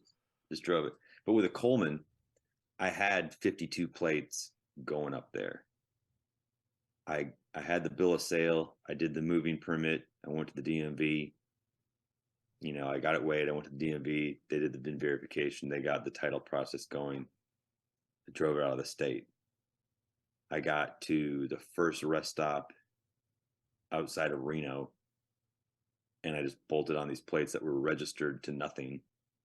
And my wife and I drove it all the way home to Texas, and no one ever bothered us. And then when we got home, like the same week, the title I got there, and I unbolted the plates off the truck, took them across the street to the DMV, and had them registered to the truck. So who's going to pull you over in something like that, right? You're doing what, 45, maybe 40 miles an hour? No, I mean the red truck will scream down the highway at 60. And if you can find pictures of the front of that truck on my Instagram, Looks like Mad Max is behind you. yeah, it's crazy because that's the one vehicle I own that no one has ever pulled out in front of me. But I wonder why. Like this thing's got yeah, a big Bambi basher with chains on it, and it's yeah, sweet. It's the Prius destroyer. Yeah. But the Coleman, that truck found its happy spot of cruising about 55 miles an hour. But yeah, when you're working out the shakedown stuff, you're lucky, 40 sometimes is the max for a little while, and like the other thing about it is that it gives you a really good taste of what transportation used to be like. A lot of, if you like old movies or whatever, you'll see that trucks don't go fast. Like they'll be really strong, a lot of torque, not a lot of horsepower, but a lot of torque, and not a lot of horsepower by today's standards. But like, I mean, the motor is laughably underpowered in both these trucks by today's standards, like with Cummins and stuff, like diesels, turbo diesels and stuff. But like if you see old movies, like from the 30s, 40s, 50s, 60s, like the thing is like those old semis and stuff, those old trucks, they would be doing this crazy amount of work, but they do it slow, like going up hills. You didn't want to get stuck behind them, like they'd slow down to like 15, 20 miles an hour and just like power up this hill. And these trucks, they're cut from the same cloth, and yeah, like my 42 is lighter, it's smaller, and sometimes it still slows down on hills, but like with Della, like the S160, like some of those mountain grades, like the really steep ones, I was going like 20 miles an hour, 15. I remember going 10 miles an hour up a hill one time. Like, Jeez. It was just like, put on the flashers and just wave people by. Oh yeah. And plus like the first thing I fixed, one of the things I took off that truck when I was there was the big twirly beacon light. It's like, my dad likes to tell this story that like, we'd be driving through the middle of the night through Utah or something. Is that he could tell when I got bored because that goddamn light would kick on, and like he'd see it across all the mountains and stuff around us. But it's actually pretty handy, like, in Austin in the metropolitan area now, because like, first off, this truck sticks out like a turd in a punch bowl because it's just massive. And I'll be downtown, there'll be no parking. So I found that I can actually just pull over on the side of anywhere, pull up on the sidewalk, kick on the beacon light, go into the bank and do whatever I need to do and come back, and everyone just thinks I'm fixing the street or something. I love that. It works out great for everybody. There you go. So what's next for Bare Knuckle Binder? What do you? It sounds like you've hinted to some plans that you have, some projects, maybe. So the Alaska thing is in the works, but I mean I'm thinking that's probably going to happen in 2024. I mean, that is like a massive undertaking, and I don't know if you've noticed this about me, but I'm very detail oriented. No shit. So like these projects, I mean, it's cool, go out in the woods and fix up, some truck that's been sitting on its knees for 2 or 3 decades. But I mean, that's also the Coleman axle, the Coleman everything is like completely out of the norm. Like I've gone and fixed up normal 2-wheel drive internationals, whatever. There's one in Arkansas I did just a little over a year ago that I got the thing running in like a day and a half and drove it 7 hours home. My next project, the next truck, I actually have it, and it's in my latest post on Instagram right now. But there's a B120 4x4. It's a 59. I sold a truck this year, which is just completely out of character for me. And it was a cash and a trade deal for this truck. And it's originally from the Texas Panhandle in this tiny town called Pampa. But this truck had found its way to a buddy's place, who's also an international guy in Alabama. And the cool thing about this truck is that it was owned by an old man. Well, he wasn't always old, I'm sure, but like by the time, whatever, like this guy in Pampa who owned a welding company, but he was also an artist. And he hand painted his insignias on the door. He welded these cool features onto the truck. It's a fleet side bed, and he made these custom steps so you could step up into the bed. So it's also a step side somehow. But the cool thing about this old man is that Pampa is a little bit off of Route 66. And so what this old man's claim to fame was that he built a 12-foot tall and probably at least 100-foot long fence in Pampa. And what it is the sheet music for This Land Is Your Land by Woody Guthrie. Oh, cool. So he's like, kind of woven into the fabric of American transportation just for that. The other side of it is that, I'm a musician. I'm tied in with the Texas music scene. I'm actually, I'm friends with the guys at the Texas Music Office, which is a part of the Texas government, and BMI, which is like publishing and stuff. So I'm kind of on this one. I'm kind of blending my two worlds, and so this truck, I'm not going to be driving home like from like some far off destination, but I'm going to be driving this truck to its former home, and his family. I still have a line of communication to his family that my buddy in Alabama actually opened. I found the junkyard outside of Pampa that this thing was stored at, or, apparently a buddy of his found it there and he liked it, and it somehow ended up in Alabama. So there's this truck that, unlike the Coleman's got this amazing history to it. 90% of it we don't know, and the 10% of its history that's super amazing, I made, so it's kind of cool. I mean, it's extremely cool. It's just like shrouded in mystery. But like with this truck, it's going to be really cool because I'm going to YouTube document this entire trip, the entire process of bringing this truck back to life, and then, make this trip and like try to connect as many dots and show the history of this truck. So that's my next project. As you can see, I'm kind of gearing up and like getting a framework of what it's going to be. Yeah, of course.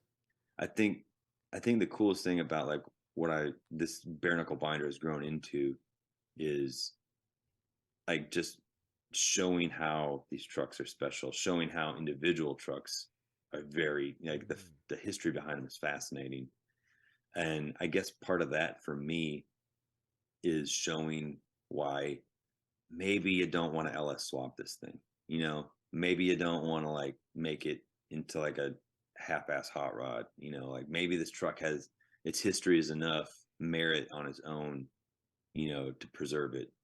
You know, and some people don't agree with me. That's fine. You know, like I don't mind. But like that's just kind of like me kind of pushing out, like kind of, I don't know. It just feels right for me. So Yeah. it just seems like a cool way to try to get the point across. What advice do you have for someone who wants to get involved in this type of stuff? Not necessarily with internationals per se, but just, you know, restoring things, getting out there, preserving history in this kind of area. What advice would you have for someone who wants to get into this?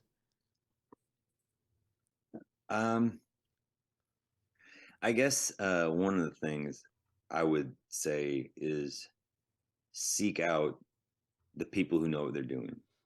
Like get out there and like maybe even before you ever, like a lot of people get into it because they'll buy something.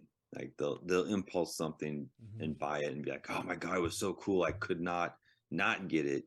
Now what do I do? Yeah. Like I have no idea how Over to do their heads. anything. Yeah, big time. And like, I mean, that's totally cool. We've I all can been there. relate. I just went and got it, and I was like, what is this? Oh yeah, but I mean, like, what? Then I got messages. You know what I mean? Like, you sought me out, and you're like, hey, dude, like, how does this work? And like, the thing is, like, if you have an international built between 1937 and 1959, I'm probably going to hear from you.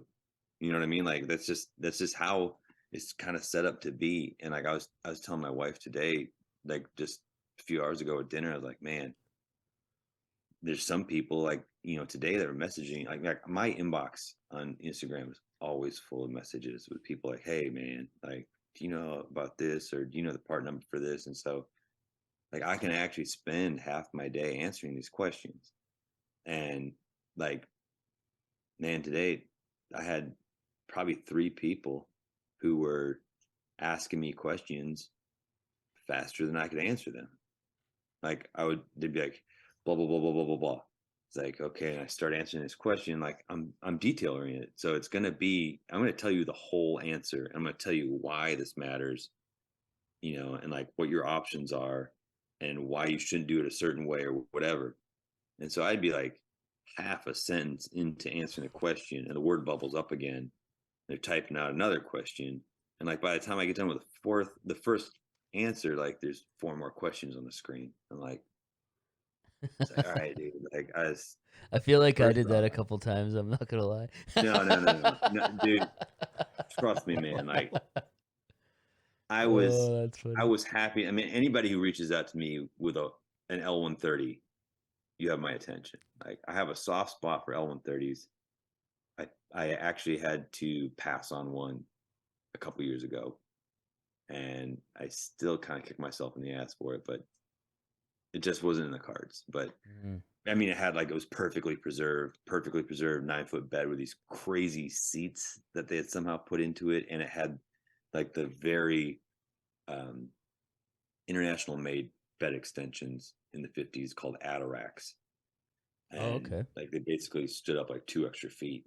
And this had the 9-foot bed Adiraks from the factory. And I was like, this is so cool. But, you know, anyway, but again, this is back to your point. Like, what's my advice? I would seek out, you know, people who know what they're doing. I would seek out, you know, like online information. Like Binder Planet's a great place to go. oldihc.org, whatever iteration they're in right now, that's a great place to ask for help and get the manuals. You can get reprint manuals from binderbooks.com. Like they offer reprints of I think most of the shop manuals or all the shop manuals of those 50s internationals and the parts manuals. And they can be pricey, but you can go on eBay or Facebook groups, and like those manuals do pop up, the originals. So I mean, I've got some reprints that I like to use just out in the shop sometimes when I'm working on something. And then I mean, my wife and I talk about how I need like 3 more bookcases right now because they're all like, the shelves are all full, and then there's like 4 feet of books stacked on top of them that there's no place for. So, and occasionally the mountain like will slide off into the corner or whatever. So, but yeah, I mean, I would get the information, I'd educate yourself, you know. Like we said before, like you can break a drum that can't be replaced, you know, not knowing what you're doing. So, What are some specific skill sets important for restoration, like to be able to develop as you work on these projects or want to get into a project? Well, I would first, you definitely want to know how motors work. Having a little bit of um, knowledge of how DC electronics work, you know, it's different than house electronics, you know. And then, you know, rust repair, like learn to weld as soon as you can. You know, you don't have to be a master. Nobody is when they start out. Like welding is huge. But I mean, there's a lot of interesting,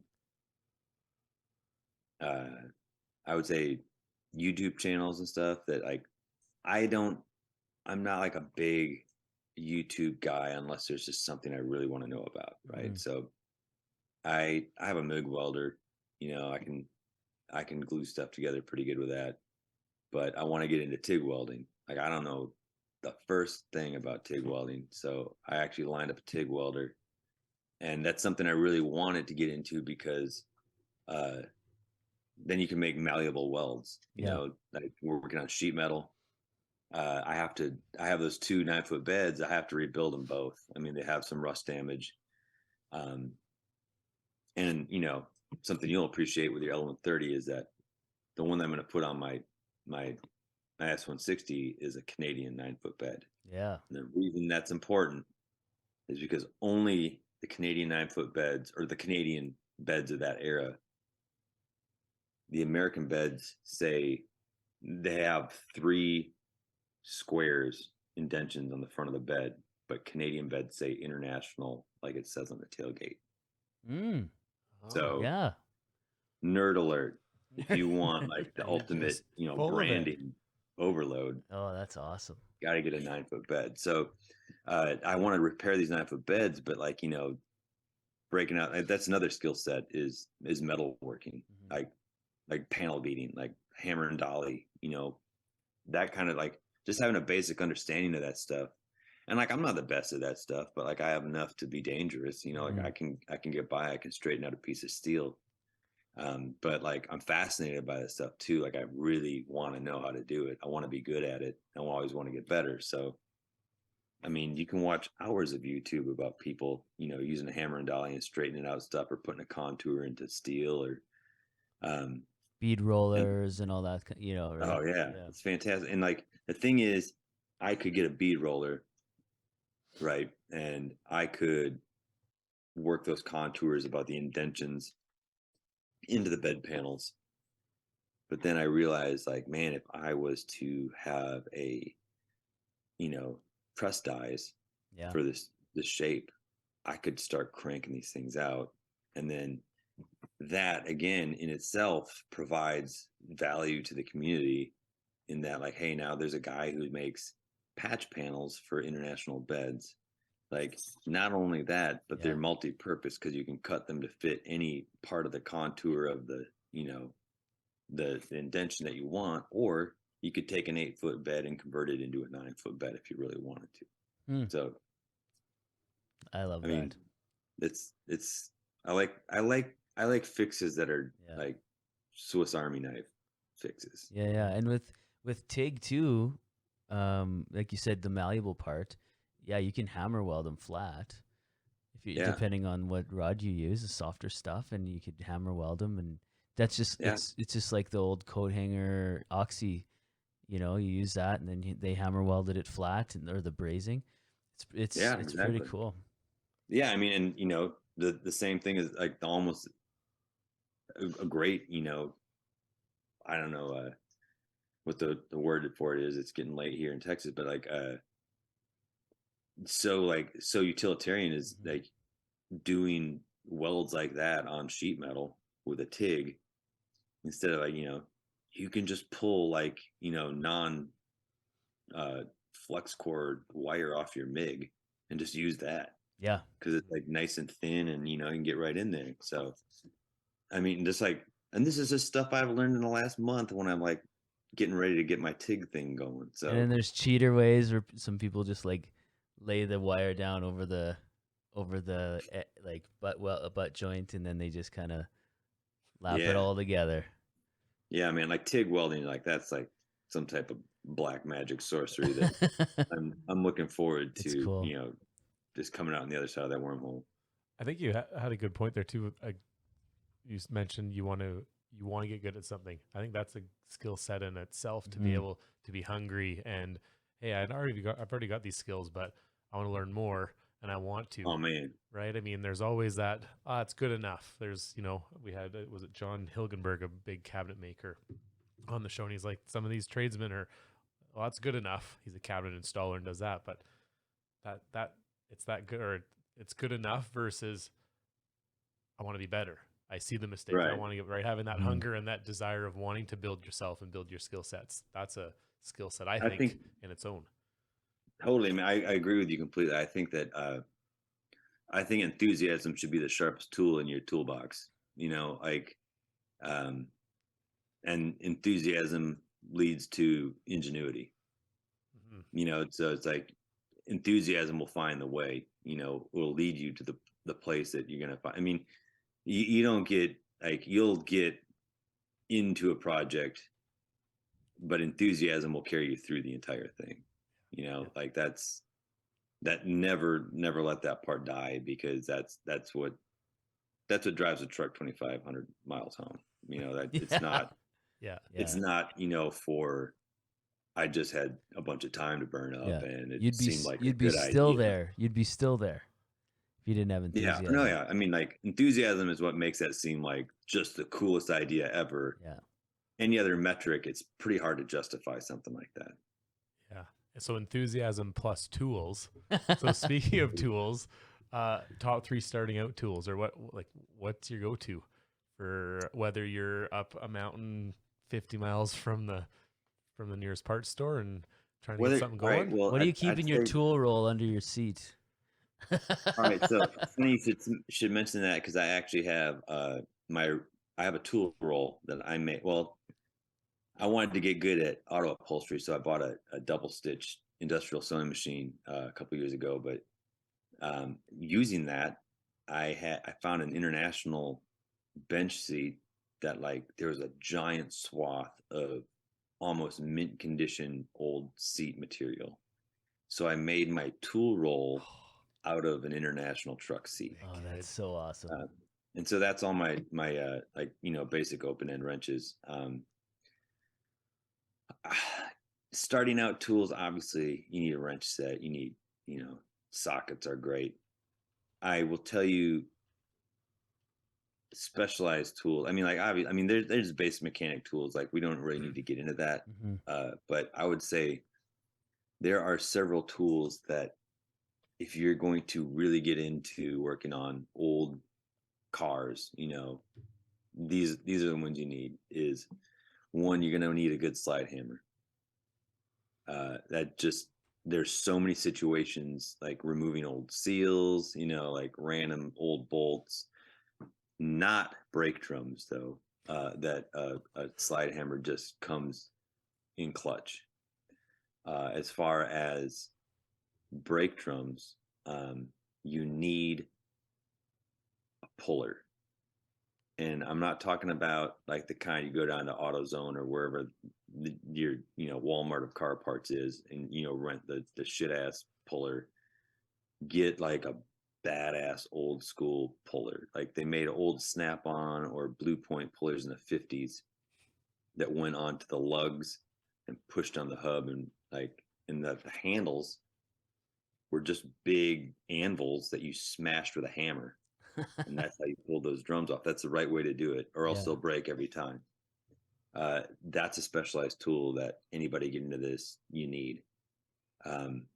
And then I have two tools that I hemmed and hawed over for a long time, trying to justify the cost.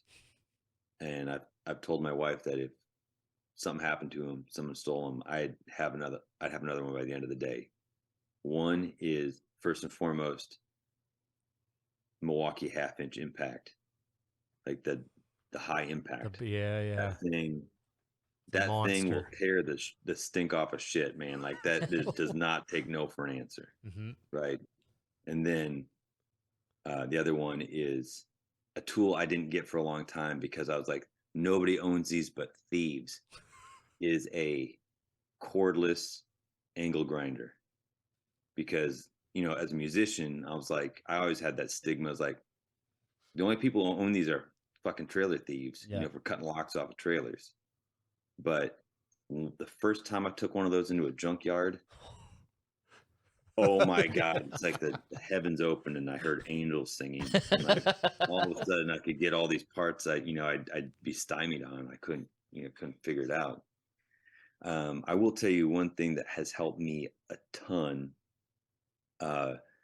And this goes into all kinds of building potential, is that when I was out working on the first truck in the junkyard, I wasn't out in the junkyard solid for a month. I realized quickly that I needed to have like some source of income while I was out there, because that's an expensive undertaking. So my booking agent for my band, when COVID hit, he was like, dude, I don't have anything to do, you know, and we're both like, I don't know when touring's going to come back. He's only just started booking shows for me again now. And so he had an opportunity to go back to Reno, where he's from. And it was quite convenient. Yeah. And buddies of his from way back started a lithium ion battery company for deep storage for RVs and stuff. And so this company just came on like gangbusters. They just went public at the end of last year. And so at the time that I was out there, they were in the absolute hustle of building this company. And so I was like, well, buddy, get me a job there. He's like, I said, you know me, I mean, he's gone on the road with me. Like, I'm the one who fixes the van. Everyone sits in the van and like scrolls Sleeps. through, yeah, sleeps or looks at social media or plays Candy Crush or whatever. And like, I'm out there just like, replacing a transmission, And so I was like, hey, dude, I can build or fix anything, just give me a job. So, and the cool part about it then was that they had mandatory overtime, and which was, worked out perfect for me. Cause like, I was like, hey, dude, I'm only here, to make money to get this truck across the country. And so I was like, I know there's mandatory overtime of 50 hours a week, but what's the maximum overtime you can get? And like, it was by the end of I was there training for 2 days, and then everybody on my line, they all, I can't remember the details. Like, they pissed off somebody in management and they all got fired. And then I was the only one working in this one section with 2 days training. And by the end of the first week, or like midway through the second week, I had broken their assembly records by myself. Holy. And so I was like, hey, how much can I work? Because like I was working there like super early in the morning, and then just like they'd let you come in at like, I think like 4 or something in the morning. I can't remember. It was crazy, and I was living in my van. I got my van cleaned out, and so I could sleep in it. Like my wife and I, like when COVID hit, like we're like, let's go on a road trip and see some national parks. And so we just like made like a little apartment in the back of the van. And so what ended up happening was they're like, dude, I mean, if you want to, work as much as you want, work as much as you can. I'm like, we already know that I'm bad with dares. It's like, okay, well, hell yeah. Okay. So like, I think the most I worked was a 19-hour day, but like I hit 40 hours a week by like early on Wednesday. Jeez. And so like, I was just like doing all this. The thing that I'm started out talking about this company is that the CEOs, like the founders of this company, because they knew my booking agent, they were already fans of my band. And so they're like, "Oh, you have your band van with you?" I'm like, "Yeah, hell yeah, I do." I mean, like, what? Yeah, because I have to haul these tools and parts and stuff, and they're like, "Cool." And so the last week that I worked there for 3 weeks, and the last week I was there, they were like, "We got you an Airbnb, like, a couple miles from the factory. Bring in your van and leave the keys with us."